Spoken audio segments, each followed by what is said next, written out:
Mesdames et messieurs, RPO!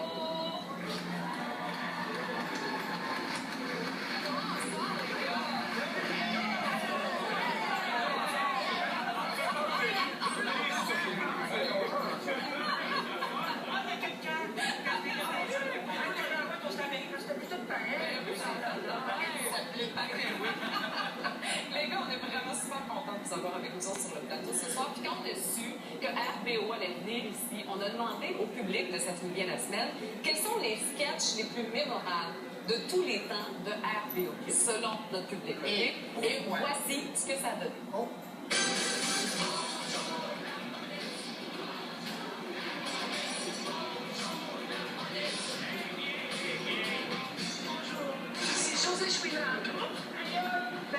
C'est pas facile pour moi, en tout cas.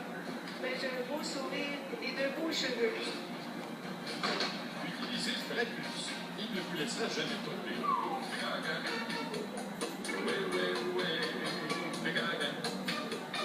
Non, non, non. Pourquoi tu draguais le disque de Céline Dion? Y a-tu des photos dedans? Oui. Non, merci. Bon. Les photos de Julie Mars? Y a-tu un disque dedans? Oui. Non, merci. Ça, c'est le dernier de Marie-Carmen. Ah, ben, si vous me direz que c'est un dernier, je vais le faire.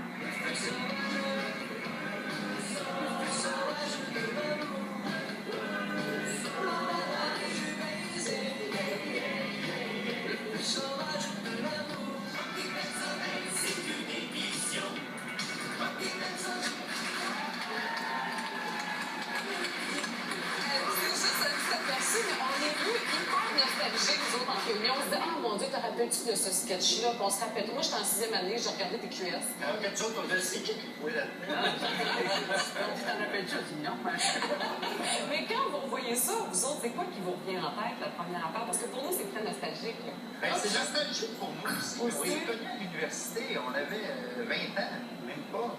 Tu sais, on a commencé en 1981, ça fait...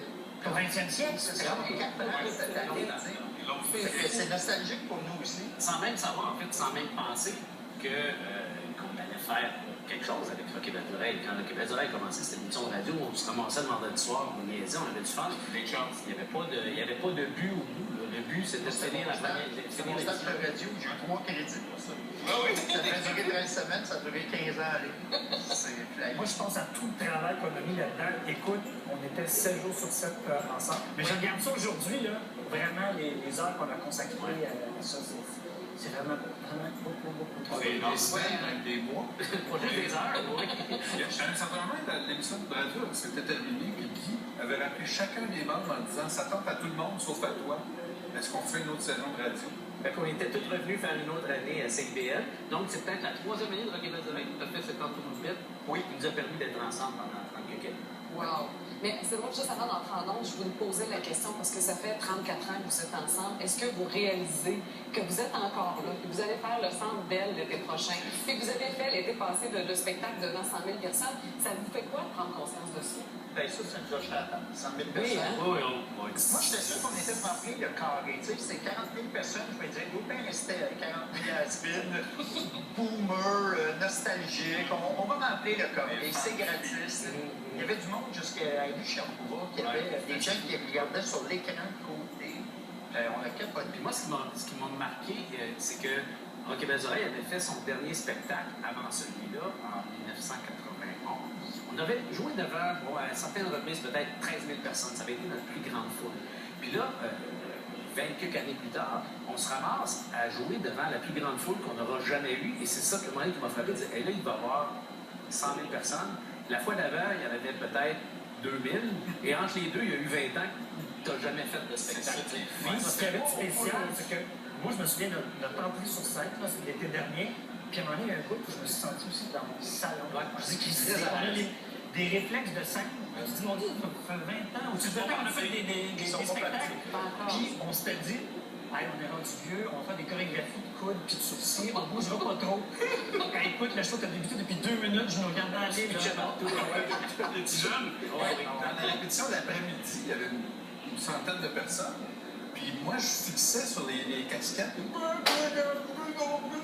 Il y en avait 400. Hey, c'est ma sens. Moi, j'imaginais qu'il y aurait peut-être 5000 personnes, mais toutes des casquettes. Finalement, il y avait 100 000 slow-mo. Mais André, toi, avec ce spectacle-là, ça a été quoi ton moment de grâce? Ce qui t'a fait le plus plaisir? Il y a eu deux choses. Peut-être quand j'ai vu la foule, et je l'ai vu avant le spectacle. Moi, je suis monté sur scène avant le spectacle, je me suis caché derrière le drum juste pour avoir cette image-là, pas l'avoir en rentrant sur scène. Et c'est mieux à dire, moi, il y a le fait que mes fils étaient dans l'auditoire. Mes fils ne m'avaient jamais vu en spectacle. Jamais. Puis là, il y avait à l'époque 22-25 ans. Ça a fait quelque chose parce que papa dans la vie, c'est quelqu'un, papa sur scène, c'est quelqu'un d'autre. Je pense que les enfants ne m'avaient jamais vu danser de leur vie. Je danse pas dans la vie, ça m'énerve. C'est un stage pas arrêtable, c'est vraiment un jelly bean, tu sais. Fait que ça, c'est vraiment quelque chose. L'ampleur aussi de votre succès. Et puis que les gens étaient notre propre téléprompteur. C'est un show de chanson. C'est quoi un téléprompteur, Guy? Ben, c'est un télésouffleur. Télésouffleur. C'est un télésouffleur avec les paroles. Tout le monde connaissait toutes les chansons. Alors, tu regardais les gens, tu ne peux pas te tromper, le monde chantait avec eux. On est rentré, on commence avec I Want to Point. Bonsoir Montréal, le monde crie ah, puis le monde part à chanter sur Q, 100 000 en même temps. Wow. Puis là, je me suis dit, hey, ils sont trompés, c'est moi qui vais rentrer plus tard.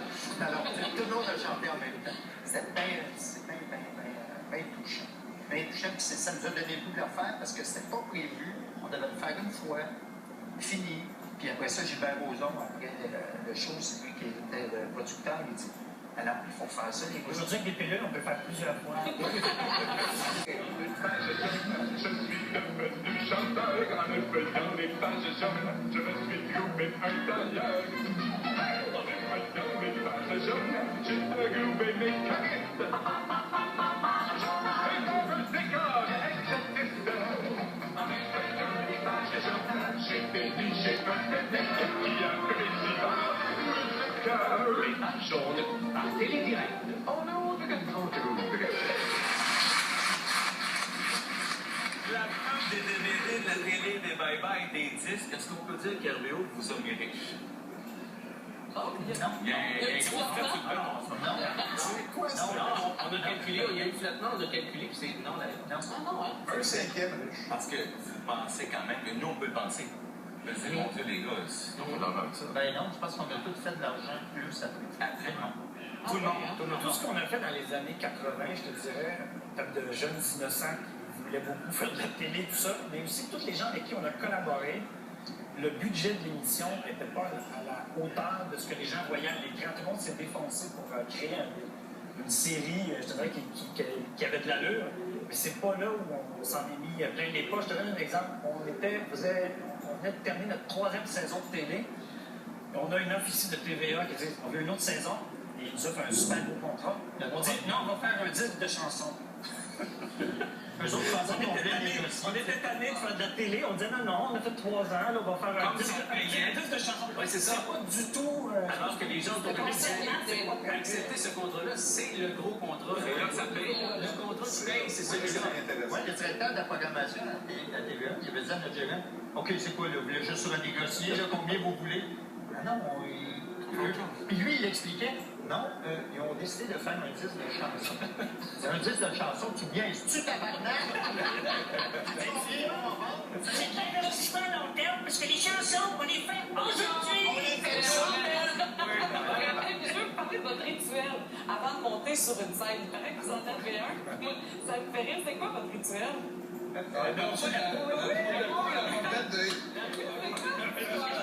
Pantalon, faudrait que je me déshabille. On peut l'imaginer. On peut l'imaginer.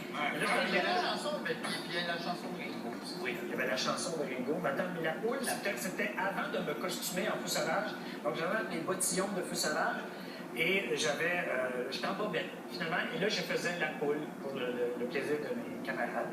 Alors, comme on imagine nu, j'avais 102 livres.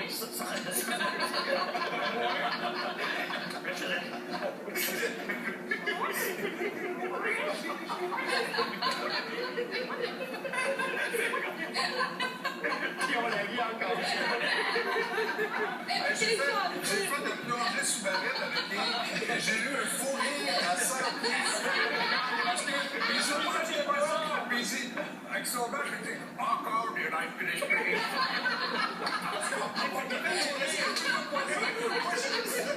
L'oxygène de ma maman fait ce malade mental-là m'a fait C'est quand tu veux faire une blague, là, tu repars. Oh, Seigneur. Mais toi, t'avais pas une chanson aussi? Oui, Tu peux pas dans ton Ah, français? c'est, chers amis, oui, une question pour vous. Summer nous dégoûte. Je n'ai pas entendu. Summer nous dégoûte. Oui. Summer nous dégoûte. Oui. Summer nous dégoûte. Oui.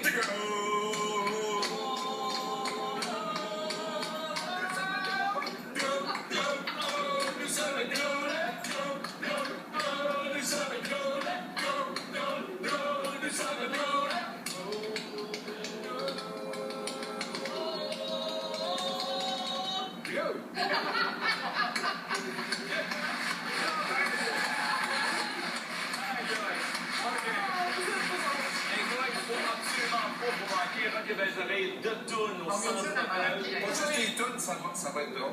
Oui, ça va être drôle. C'est le show s'appelle De Tunes au Centre Bell les 10 et 11 juillet prochain. C'est dans le cadre du Festival Juste pour rire. Oui. Et vous serez accompagné des Cornflakes. Oui, voilà, nos fidèles amis. Hey, la gang, rock et belles oreilles, s'il vous plaît.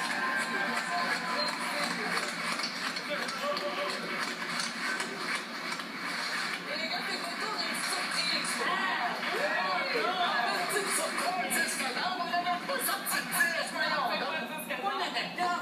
Non plus. Mais en fait, on sait, bon, vous allez présenter le spectacle au Centre Bell à 2 reprises et on s'est dit que ça serait fun de revisiter un des classiques de RBO pour montrer à quel point votre œuvre est indémodable. Alors, voici la version 2015 du Feu sauvage de l'amour par nul autre que Patrice Michaud.